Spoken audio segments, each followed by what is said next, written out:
Tema ini akan kami COVID-19 di Madura. Kebijakan ini berdampak terhadap 4 kabupaten di Madura. salah satunya melalui menjadi provinsi. Bupati siap tanda tangan kapanpun. Kembali lagi bersama saya, Tengki Wirananda, tuan rumah Madura Talk. Assalamualaikum warahmatullahi wabarakatuh. Ternyata Anda radar Madura TV. Beberapa waktu lalu kantor Kementerian Agama Pamekasan berganti nahkoda yang menggantikan sosok yang sangat inspiratif, masih muda sekali, beliau sangat energik, dan satu yang membuat saya terinspirasi dari beliau, bahwa beliau ini bukan berasal dari keluarga yang mampu, tapi beliau dari orang yang sederhana, tetapi kemudian memiliki semangat luar biasa sehingga sampai akhirnya menjadi Kepala Kementerian Agama Kabupaten Pamekasan. Sudah hadir di studio Kepala Kemenak Kabupaten Pamekasan, Pak Mawardi. Assalamualaikum. Ya. Waalaikumsalam warahmatullahi wabarakatuh. Saya sebutnya Kak Mawardi saja karena masih muda sekali. Pura-pura muda ini. Pura-pura muda. Sejak tanggal berapa tepatnya bertugas di Pamekasan, Kak? Assalamualaikum warahmatullahi wabarakatuh. Selamat siang pemirsa Radar Madura TV. Salam sehat semuanya. Terima kasih kami sudah diundang ke studio yang sangat luar biasa ini. Siap. Kami hadir ke Pamekasan itu berdasarkan surat keputusan SK tanggal 27 Januari 2022. Ya, kemudian proses administrasi lainnya kami baru masuk ke Pamekasan tanggal 3 Februari. 3 Februari. Untuk serah terima dengan beliau Bapak Fandi, Kepala Kemenak sebelumnya. Berarti mulai kerja per tanggal 3 Februari. Tanggal 3 Februari. Sampai hari ini berarti kurang lebih 2 bulanan sudah. 2 bulan lebih 4 hari. 2 bulan lebih 4 hari. Yeah. Berbicara Madura secara umum atau Pamekasan mungkin tidak asing lagi bagi Kak Mawardi karena beliau ini lahir di Kabupaten Sampang. Yeah. Asli warga Madura yang kemudian bertugas sebelumnya di Kabupaten Sampang. Kali pertama masuk ke Pamekasan, apa yang ada di bayangan Kak Mawardi? Pamekasan ini sering saya sebut sebagai barometernya kabupaten di Madura. Ya. Jadi ketika ada perlombaan misalkan di bidang pendidikan, sering Pamekasan tampil sebagai wakil dari Madura itu. Sehingga kami masuk ke Pamekasan ini dengan hati jujur, apresiasi dan bangga kami bisa ditempatkan di Pamekasan yang boleh saya sebut sebagai kota pendidikannya Madura. Betul. Dan itu ternyata beberapa waktu yang lalu kita dihadiahi sebagai juara umum Porseni MA tingkat Provinsi Jawa Timur. Dan ini sejarah. Sejarah, betul. Sejarah, tidak pernah Madura secara umum ini mendapatkan prestasi yang seluar biasa itu. Seluar biasa. Ini baru kali pertama berarti kan? Ya, dan Pamekasan mendapatkan itu. Sehingga kami tidak salah menyebutnya bahwa Pamekasan ini salah satu kota pendidikan di Madura. Alhamdulillah. Kami bangga masuk ke Pamekasan. Oke. Tidak ketar-ketir nggak, Kak? Wah, ini saya masuk ke kabupaten yang luar biasa nih. Ya. Saya harus mengimbangi misalkan. Gimana? Perasaan itu sempat ada memang karena memang kami baru promosi juga jadi kepala kantor. Apalagi masuk ke Pamekasan. Biasanya kalau baru itu keluar atau ke... betul. Tapi kami dipercaya untuk Pamekasan. Kami sempat was-was. Ternyata ya hakikatnya sama sih. Selama prinsip kita itu bekerja dengan baik, menjalin silaturahim dengan kawan-kawan, alhamdulillah kami bisa diterima paling tidak selama 2 bulan ini. Dan alhamdulillah kami banyak teman di Pamekasan ini. Alhamdulillah kami seperti masuk ke rumah sendiri di Pamekasan ini. Jadi 2 bulan seperti sudah lama di Pamekasan begitu. Alhamdulillah Pamekasan luar biasa. Selama 2 bulan di Pamekasan, apa saja yang sudah dilakukan? Kami memang mengusung visi dari Kementerian Agama Republik Indonesia. Jadi Gusmen itu membawa 7 misi. Yang pertama, ini memang moderasi beragama. Alhamdulillah di Pamekasan luar biasa. Kita masif sosialisasi ini, bagaimana pemahaman agama ini.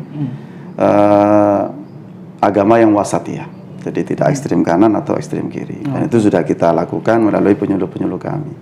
Terus kemudian yang kedua, kita mengusung program transformasi layanan digital. Bagaimana layanan itu bisa mudah, cepat, dan murah. Bahkan tidak ada biayanya. Kami pertama masuk ke Pamekasan, ini memang kami ingin tahu lokasi terjauh. Ternyata luar biasa jauh. Jadi kamu masuk ke Pasean setelah 2 hari di tanggal 3 itu, tanggal 5 Februari kami masuk ke Pasean.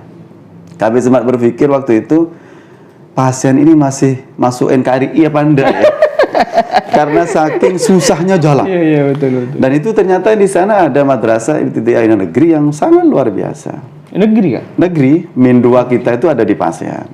Dan jalannya itu kalau Anda bayangkan kalau itu kalau pas hujan. Jadi kalau pas hujan ibaratnya kita refreshing ke Bromo. Betul. Artinya selama 2 bulan ini melakukan konsolidasi. Iya, konsolidasi, terus kemudian monitoring ke daerah yang jauh, memastikan bahwa layanan kita itu tersampaikan kepada masyarakat yang paling jauh di sana.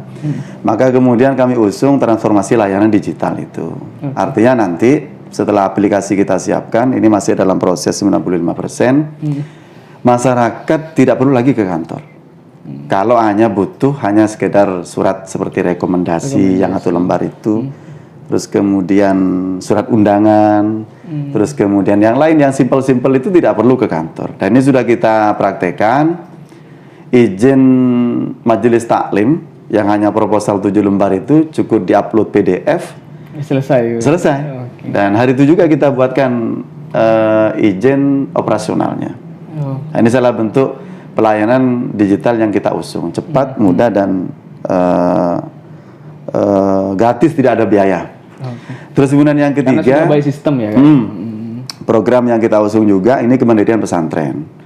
Hari ini kita disupport oleh Bapak Bupati melalui Dinas Pertanian dan Ketahanan Pangan. Bapak Bupati minta ada 13 pesantren yang fokus di bidang pertanian. Terus kemudian Madrasah Aliyah juga konsen di bidang pertanian. Ini sudah kita ada datanya. MOU sebetulnya sebelum bulan puasa, cuman karena sedikit kendala di beberapa stakeholder sehingga kita undur nanti bulan Syawal. Nah, itu fokus di bidang pertanian, maksudnya MA itu semacam prodi pertanian begitu. Betul. Kita paham di Madura ini sebetulnya potensi pertanian itu sangat luar biasa. Dan salah satu kenapa mahasiswa kita itu kalau ingin dapat jurusan pertanian itu harus keluar Madura. Karena memang belum ada, belum banyak lah, ada mungkin tapi tidak banyak jurusan pertanian yang bisa mengakomodir kebutuhan mereka. Dan sebetulnya dengan semakin kecilnya peluang kawan-kawan mahasiswa menjadi PNS dan P3K, maka sektor lain harus digarap. Salah satunya pertanian ini dan peternakan. Dan ini kami sudah ada contoh di Propo itu ada pondok yang memang konsen di pengelolaan peternakan untuk kemandirian pesantrennya. Ini sebatas kegiatan eksternal atau sudah by kurikulum? Baik kurikulum secara khusus tidak, cuman nanti itu bisa dimasukkan pada, kalau di kurikulum itu ada kelompok B, yang kelompok B itu berisi prakarya keterampilan. Nah, itu bisa diisi dengan keterampilan berbasis pertanian ini. Tentu ini tidak semua siswa kita arahkan, kita pilih-pilih yang memang mau konsen di pertanian, kita berikan fasilitas ini. Dan itu disupport penuh oleh Dinas Pertanian dan Ketahanan Pangan. Insya Allah MOU-nya akan. Apa saja yang dibekalkan kepada santri? Kita sudah desain nanti ini prakarya ini secara implementasi langsung pada praktek pertanian. Jadi kami ilustrasikan misalkan dalam satu kelas itu ada 30 siswa. Terus kita kelompokkan menjadi 3 misalkan. Satu kelompok 10 orang ini menggarap pertanian stroberi. Terus kemudian 10 kelompok lagi pertanian tomat. Terus kemudian kelompok lagi brokoli atau yang lainnya. Atau yang ada contohnya di sini itu budidaya jamur misalkan. Ini macam-macam. Lah, prakarya ini nanti bagaimana tidak hanya sebatas teori mendapatkan angka. Sebagaimana kita dulu waktu sekolah lulus hanya mendapatkan nilai tanpa mengasah skill, keahliannya itu. Lah melalui program ini kami berharap beberapa mahasiswa atau siswa di MA kami itu keluar ini sudah setengahnya ready to use begitu, siap bersaing lah begitu. Selain dibekali keterampilan, apa juga dibekali peralatan? Oh ya, tentu kami minta, makanya kami berterima kasih pada Dinas Pertanian yang sudah mensupport. Nanti bibit disiapkan oleh Dinas Pertanian ini sama Ketahanan Pangan. Kita data dan sistemnya, terus kemudian kita menggandeng kawan-kawan dari LPPNU Jawa Timur dan PCNU Kabupaten Pamekasan sebagai pembimbing. Sebagai mentornya. Sebagai mentornya. Jadi dari teman-teman LPPNU Pamekasan ini bisa sebagai mentor di madrasah-madrasah begitu. Ya. Dan beliau sudah ada lahan yang digarap sudah lama menjadi percontohan dan sudah berhasil, seperti kemarin yang saya lihat itu di Buki ini budidaya jamur. Budidaya jamur itu malah itu kehabisan stok terus setiap hari. Yang disuplai ke restoran-restoran atau rumah makan di wilayah Pamekasan saja. Nah, bayangan kami kalau misalkan lahannya ditambah melalui media yang tadi saya sebutkan itu mungkin bisa merambah keluar Kabupaten Pamekasan. Untuk sejauh ini masih pertanian dulu, Kak? Masih pertanian. Peternakan dan sementara masih pertanian. Satu peternakan di Sumber Bungur. Sumber Bungur sudah mulai. Nah, kebetulan di sana tapi SMK. Tapi tidak apa-apa karena prinsipnya kita untuk masyarakat Pamekasan. Jadi SMK di sana SMK Pertanian dan Peternakan. Dan di sana SMK yang ada di pondok pesantren. Betul. Nah, kita garapnya pondok pesantren. Sehingga nanti ya SMK ya SMA ya MA sepenting ada di Pamekasan bergabung di pertanian, monggo kita garap bersama. Begitu nanti. Salah satu kenapa kemudian harus pertanian? Kenapa harus dibekali skill pertanian para santri ini, Kak? Jujur kami sampaikan, kadang memang skill setelah lulus MA ini bagi anak-anak kita yang usia MA itu, alumni itu hampir tidak ada, apalagi di pertanian. Pertanian itu bagi mereka kan memang sedikit gengsinya agak di bawah begitu. Dan kadang bilang begini, kalau hanya bertani ngapain harus belajar gitu.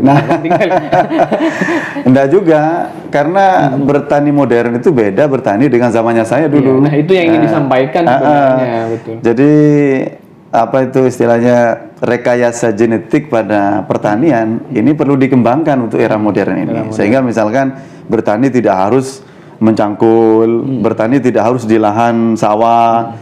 Bertani tanpa harus kotor-kotor di sawah, ada hidroponik namanya itu. Nah, itu perlu dikembangkan. Nah, itu berhasil ternyata. Ini bagian dari transformasi teknologi itu. Dan ini yang harus dikuasai oleh para santri. Iya, dan itu kebetulan dunianya saya dulu waktu kecil bertani itu. Iya, betul. Jadi Tretanda Dharma Madura TV, profil yang kami baca tentang Kak Nawardi ini, beliau berasal dari keluarga petani. Bisa diceritakan, Kak, gimana kondisi keluarga waktu itu? Iya, jadi kami dari kecil itu memang lahir dari keluarga dinas pertanian. Jadi biar agak keren dikit, dinas pertanian. Dinas pertanian ya. Apa dinas pertanian itu? Ya semuanya bertani. Orang tua bertani, ibu bertani, abah bertani, saudara bertani, semuanya bertani, sampai nenek moyang itu bertani. Termasuk Kak Nawardi juga akhirnya bertani waktu itu ya. Saya sampai kuliah terakhir itu memang bertani. Jadi sampai detik terakhir skripsi itu saya bertani. Saya masih ingat tahun semester 6 itu ketika abah sama umi itu harus ke luar negeri. 9 bulan itu kami dibekali 1 ekor sapi untuk memenuhi kebutuhan kami kuliah. Nah, dan itu kami sudah terbiasa. Artinya dengan modal itu kami lulus kuliah. Di samping memang cari kegiatan lain selama di kampus itu. Kami bangga menjadi putra petani yang mengantarkan kami ke sini itu dari hasil pertanian itu, Mas Ipung, begitu. Jadi jangan ragu dengan urusan pertanian, jangan merasa gengsi rendah dengan pertanian, karena pertanian ke depan saya yakin akan menjadi salah satu sektor yang bisa mendukung pemberdayaan ekonomi umat. Dan saya yakin itu. Iya, siap. Apalagi di era modern, era dulu saja bisa mengantarkan Kak Anawarti menjadi kepala Kementan. Betul, betul. Apalagi era hari ini gitu. Jadi kami sudah terbiasa dengan dunia pertanian. Artinya tidak asing ya dengan dunia pertanian. Tidak asing. Dan tidak barangkali asing. Menjadi passion, hobi dan segala macam. Nah, sampai sekarang itu kalau dengan pertanian, saya masih belum bisa melepaskan chemistry saya itu. Mas. Jadi kalau pulang ke rumah, ini mesti saya ke kebun untuk hanya sekedar melihat kebun pisang atau mungkin mengambilkan sisa-sisa rumput untuk dipakan ke kambing. Jadi adik saya di rumah masih ngingu kambing hari ini, meskipun seorang guru, seorang P3K juga. Nah, kami sampaikan kepada saudara saya, jangan tinggalkan pertanian, karena ini yang sudah membesarkan kita semuanya. Betul. Dan kadang menjadi healingnya juga, akhirnya dari keruwetan tugas kantor, keruwetan dari tugas negara lainnya, akhirnya mencari santai ini bersama dengan kami. Nah betul, nah itu betul. Saya misalkan sibuk, sumpek dengan urusan kantor itu, saya pulang ke rumah itu ya ke kebun. Ke kebun. Kalau musim mangga ya kita di bawah pohon mangga itu. Pohon kelengkeng ya di bawah kelengkeng itu. Di rumah itu full dengan jenis tanam-tanaman yang macam-macam. Sampai ke anggur ada, sawu ada, apokat ada, mangga apalagi, kelengkeng ada.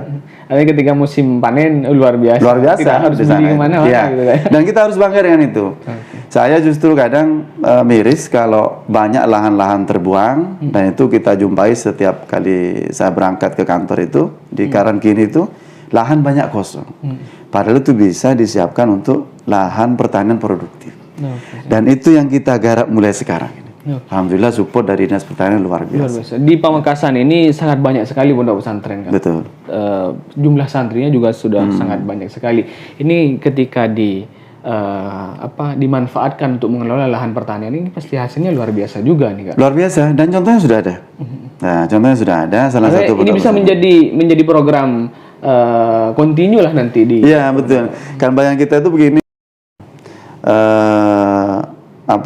Pesantren itu ada santri yang butuh kebutuhan pokok, mulai dari beras, terus kemudian lauknya, terus kemudian sayurnya. Kalau santrinya itu puluhan ribu, lah tentu kebutuhan pokoknya itu ribuan juga, atau dengan kapasitas yang sangat besar.